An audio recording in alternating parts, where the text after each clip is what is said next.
Selamat malam semuanya. Perkenalkan kita dari kelompok 3 yang terdiri dari 6 anggota. Yang pertama adalah Pak Ali, Hai, yang kedua Pak Edi, halo, Assalamualaikum. selanjutnya Mbak Vira, Halo. yang keempat saya sendiri Dita, yang kelima Mas Juansyah, Halo.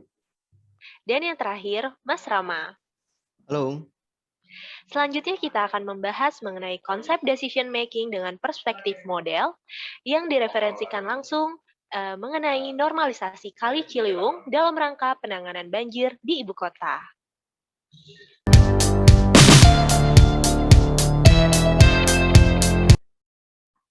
Assalamualaikum warahmatullahi wabarakatuh. Salam sehat, salam sejahtera buat kita semua.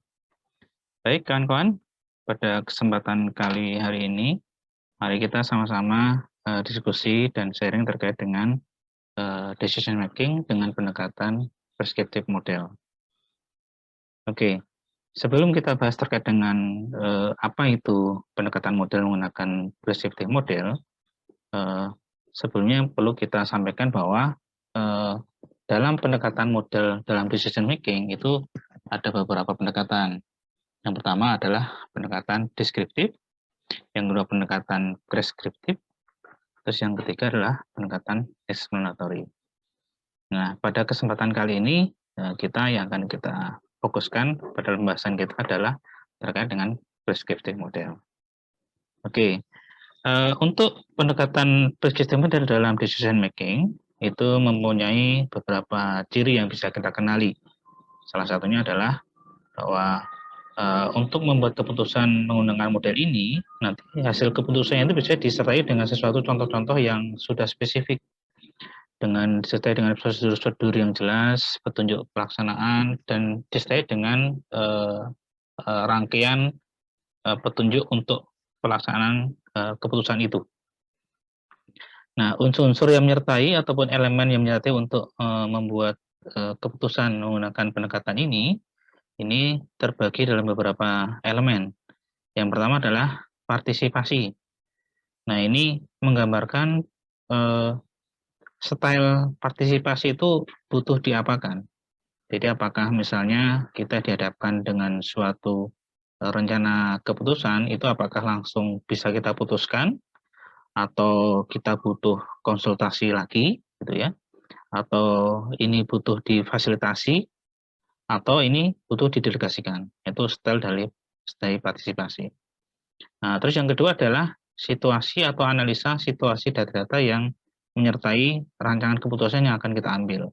Nah, nanti fokus kita akan ada di sini, nanti akan dijelaskan lebih lanjut oleh rekan-rekan. Nah, yang selanjutnya adalah membuat decision rule.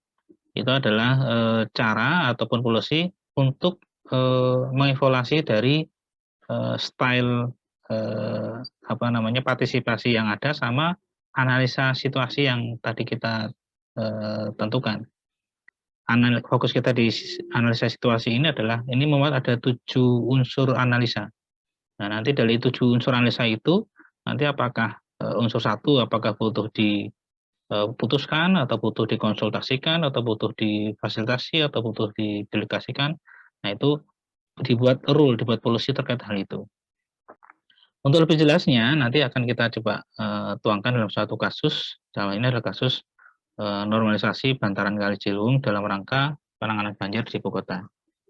Nah, nanti di masing-masing analisa akan disampaikan bahwa masing-masing unsur itu akan seperti apa.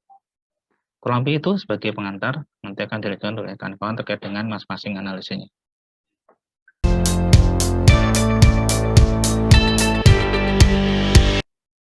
Baik, terima kasih. Saya akan menjelaskan tentang decision significance dan importance of commitment. Di mana sini akan menjelaskan pertama itu mengenai signifikan mengenai peluang keberhasilan dari suatu proyek itu sendiri.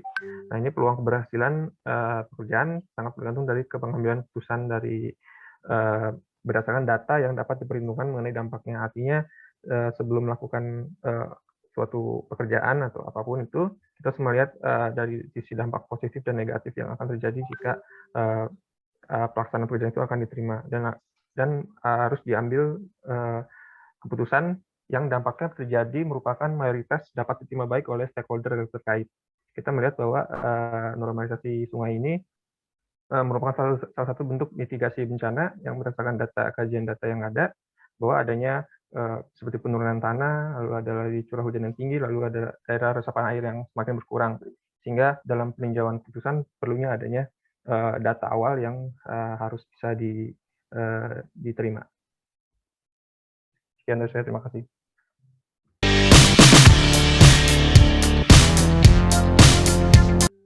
Baik, terima kasih. Untuk poin selanjutnya mengenai perspektif model dari sebuah keputusan, yaitu mengenai keterlibatan dan dukungan dari lembaga terkait yang untuk kesuksesan rencana proyek tersebut.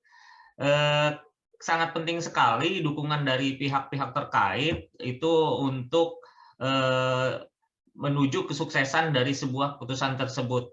Sebagaimana contoh dalam kasus normalisasi Kali Ciliwung, bahwa dukungan pemerintah pusat itu sangat besar melalui Kementerian PUPR.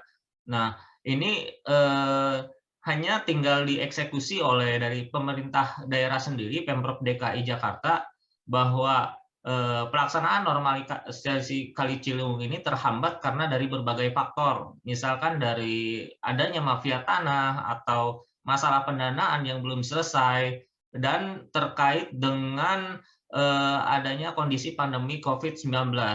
Nah, tetapi dari pihak legislatif sendiri, dari DPRD DKI, bahwa dukungan untuk normalisasi Kali Ciliwung ini sangat besar. Nah, ini hambatan-hambatan tersebut dapat diselesaikan dan dapat dikomunikasikan dengan beberapa lembaga terkait. Artinya, di sini kesuksesan rencana proyek itu mendapat dukungan dari berbagai pihak, terutama dari pengambil kebijakan. Terima kasih.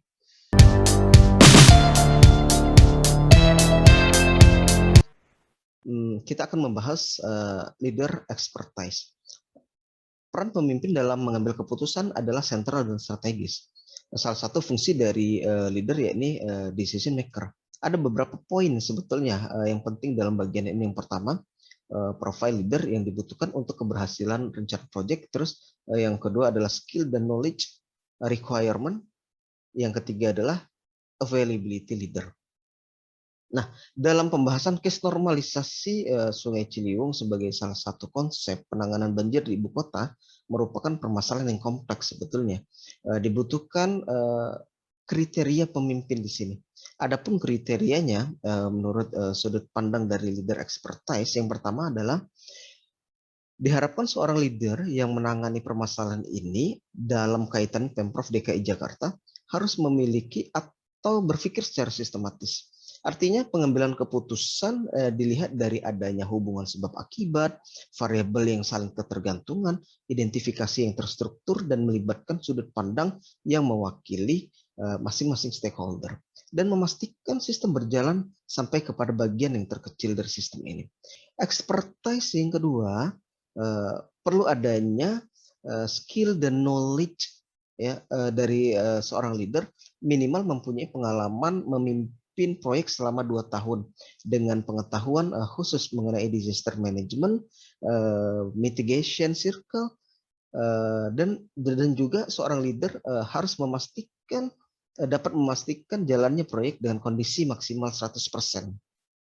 Expertise yang ketiga adalah karena banyaknya stakeholder yang terlibat, maka proyek ini harus dapat memanajemen kolaborasi setiap pemangku kepentingan, sehingga dapat mereduksi kompleksitas yang ada dan merumuskan pilot project-nya. Group Support for Goals.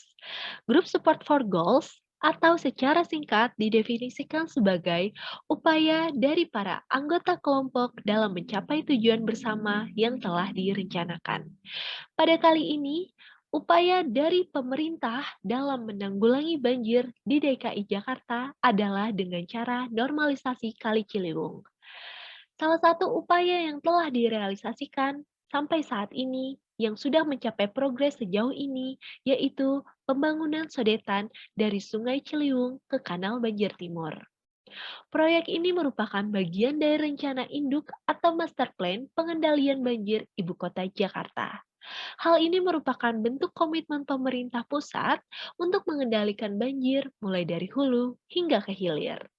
Di wilayah hulu sedang dibangun bendungan Ciawi yang direncanakan memiliki volume tampung sekitar 6,5 juta meter kubik dan luas genangannya sekitar 39,4 hektar. Bendungan ini didesain untuk mengurangi debit banjir yang masuk ke Jakarta dengan menahan aliran air dari Gunung Gede dan Gunung Pangrango sebelum sampai ke Bendungan Katulampa yang kemudian mengalir ke Sungai Ciliwung. Progres pembangunan Bendungan Ciawi ini sudah mencapai 79%. Selain pembangunan Bendungan Ciawi, juga terdapat pembangunan Bendungan Sukamahi yang sudah mencapai 81,83%. Selain itu, di wilayah hilir Jakarta juga telah menyelesaikan penambahan pintu air Manggarai dan Karet. Terima kasih.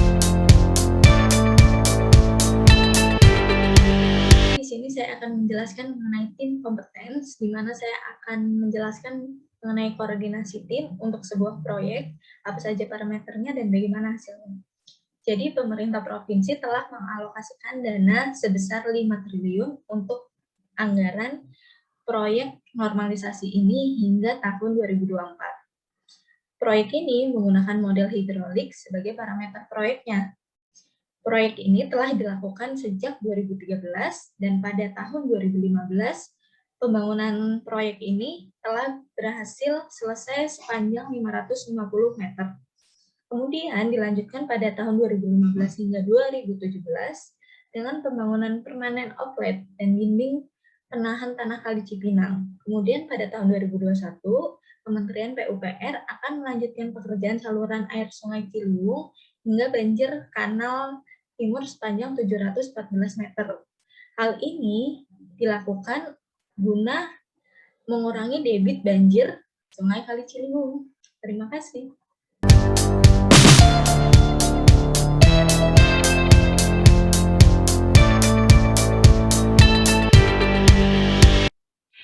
Demikian presentasi dari kelompok 3. Semoga materi yang kita berikan menjadi tambahan informasi bagi rekan-rekan sekalian. Dan tidak lupa terima kasih kepada Bapak dosen kita tercinta yaitu Pak Iwan Krisna. Wabillahi taufiq wal hidayah. Wassalamualaikum warahmatullahi wabarakatuh. Dadah. Ya.